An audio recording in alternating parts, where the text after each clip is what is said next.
Wait, do you know about this movie?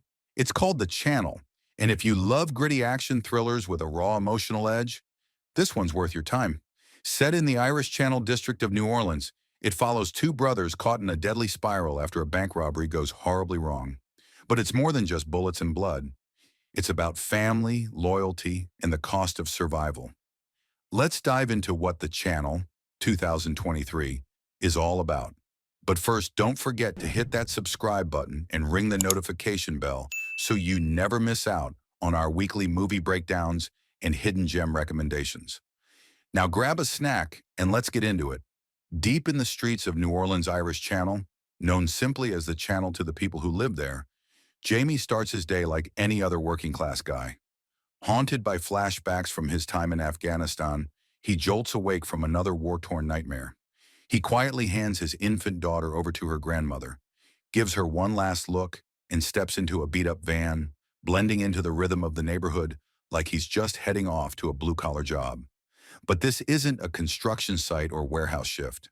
Jamie's destination is a bank, and his co-workers are a crew of ex-Marines, including his older brother Mick. Their mission? A full-blown military-style bank heist. Jamie might look like any regular guy just trying to make ends meet. But Mick, he wears his demons on his sleeve. He had a shaved head, a cold stare, and an energy that says he's done things most men wouldn't survive. If Jamie's the calm before the storm, Mike is the storm, violent, unpredictable, and always ready to blow. The two brothers couldn't be more different. Jamie has a girlfriend, a baby girl named Joan, and a desperate need for cash to pay for her surgery. Mick has nothing but anger, scars, and a thirst for destruction. One's trying to save a life. The other's got nothing left to lose. Everything was going according to plan. The crew suited up with military precision. Body armor, weapons, comms. These weren't amateurs. They moved like soldiers because they were soldiers. Former Marines with a clear objective. Get in, empty the vault, and get out clean. And for a moment, it looked like they pulled it off. $3 million in hand, no alarms, no hostages, a perfect score. But what they didn't know, what no one expected, was that the law was already waiting for them on the other side of that door. The second they stepped outside, the street exploded into chaos. Sirens, gunfire, screaming. Local police swarmed in from one side. FBI agents closed in from the other. It was a trap, a coordinated ambush they never saw coming. The crew was cut down almost instantly. One by one they fell, caught in the hailstorm of bullets. When the dust settled, only three were left standing. Barely. Mick, Jamie, and one other man, gravely wounded and slipping fast. 6 officers were dead. The city was on edge. And within minutes, Special Agent Frank Ross was on the ground, piecing it all together. This wasn't just a robbery anymore. This was a manhunt for 2 fugitives who had just become cop killers.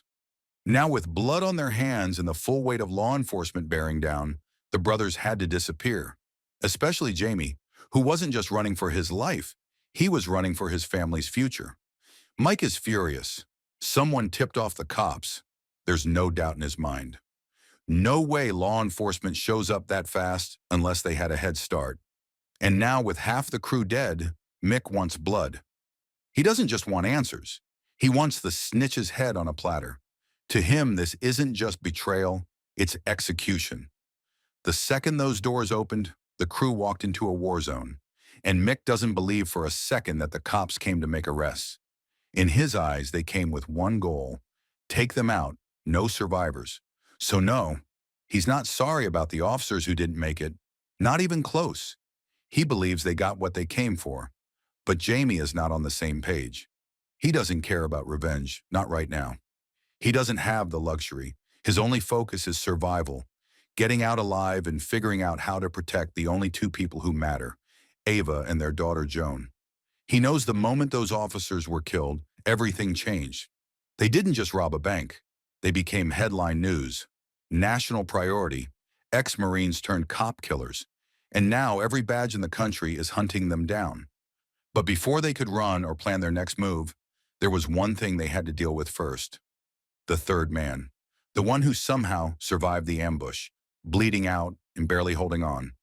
If they didn't get him help soon, he'd be the next body in this rapidly growing pile. Meanwhile, Special Agent Frank Ross showed up at the scene to start digging into what really happened.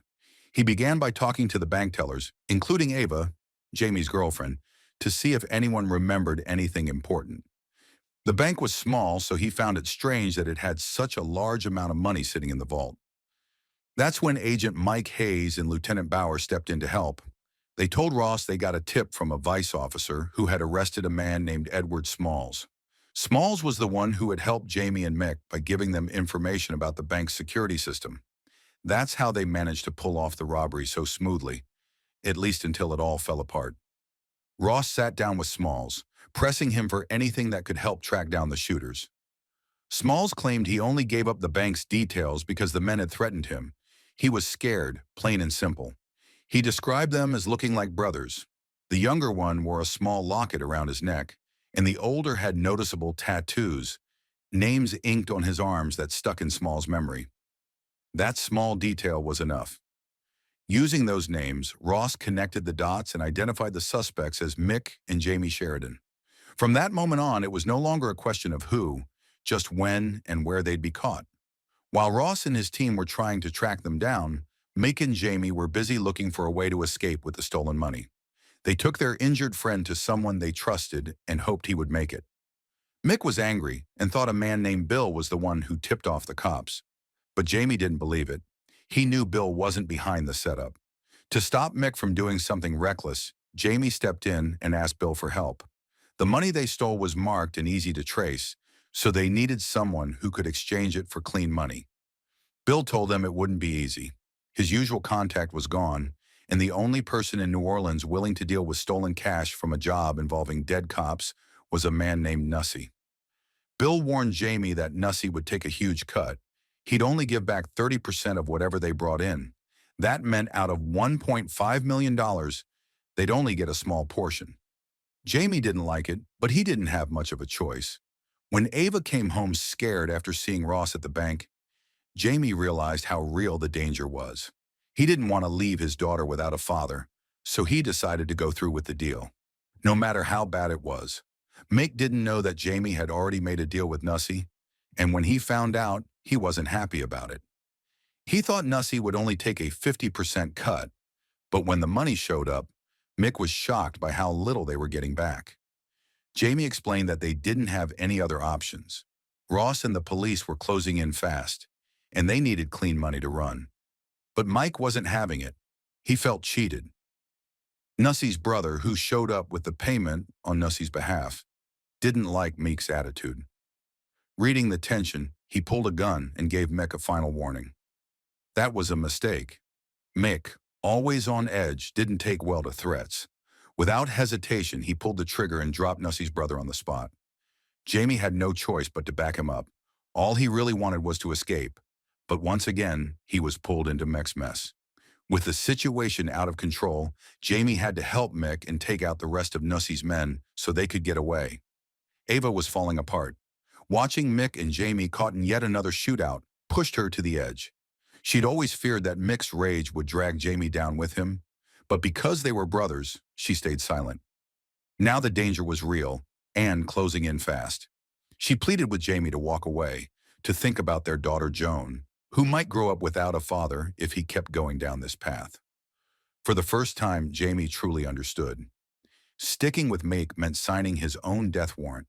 He tried to comfort Ava, telling her about a dream he had, escaping with the money to a quiet island near the Bolivian border. He said he'd go first, then send for her and Joan. But to Ava, it all sounded too good to be true. She was certain Jamie wouldn't make it that far, not with Max still in the picture. Jamie finally made the tough call to break away from Mike, knowing his brother's reckless behavior would only lead to more trouble. He chose to listen to Ava, the one person who seemed to be thinking clearly in the middle of all the chaos. Mike didn't take it well. Furious, he turned his anger on Ava, blaming her for pulling Jamie away. The argument quickly turned physical, and the two brothers got into a full-on fight. But before it could go any further, Nicoye showed up. He hadn't forgotten what happened. His brother had been killed, and now he was out for revenge. Nicoye's men stormed in and took all three, Jamie, Mick, and Ava, hostage. Not long after, Ross and his team heard about the shootout that had involved Nussy's crew. Instantly, Ross knew Mike and Jamie had to be involved. They still had the stolen bank money, and whatever deal they were trying to make clearly went sideways. Trusting his gut, Ross headed straight toward Nussy's place. At Nussy's place, things turned out really bad. He planned to kill Jamie with sulfuric acid and make Mick watch. Jamie was tied up and couldn't move. Ava was tied up too, scared and shaking. Mike tried to calm her down. He begged Nussy to spare them and just kill him instead. But Nussy didn't care. As Nussy got closer with the acid, he leaned in too close. Jamie saw a chance and kicked him. That gave Mick just enough time to act. He took down the rest of Nussy's men. Then Mike shoots Nussy, the same way he killed his brother. They weren't safe yet. Ross was closing in, but out of nowhere, Mick told Jamie to take Ava and run.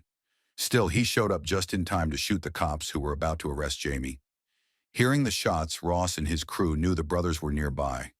Realizing Mike wouldn't stop the bloodshed, Jamie left him behind, taking Ava and hopping on a bus. Ross shot Mick and demanded to know where Jamie was. But even in his final moments, Mick wouldn't betray him. He lied, said Nussy had killed Jamie. At the end of the movie, Ross finds Jamie's locket in the acid, and it convinces him Mick was telling the truth. The bank crew was gone, every member dead. Ava, the bank teller, was the only one left. Jamie had pulled off an earlier heist and used the money to help Ava pay for Joan's surgery. Ross spoke with her about fatherhood, and she offered him some heartfelt advice. He sensed she was involved but chose not to ruin Joan's life. Believing Jamie was dead, Ross let it go. But years later, Jamie called Ava and Joan, asking them to meet him on an island near the Bolivian border. Just like he once promised. That's the channel, 2023. A tense, gritty story of two brothers pushed past the edge. One wanted a way out. The other only knew how to fight. In the end, they both made their choice. So what would you have done in Jamie's shoes? Let us know in the comments below. And if you like this recap, don't forget to like, subscribe, and hit that notification bell so you never miss our next video. Thanks for watching, and I'll see you in the next one.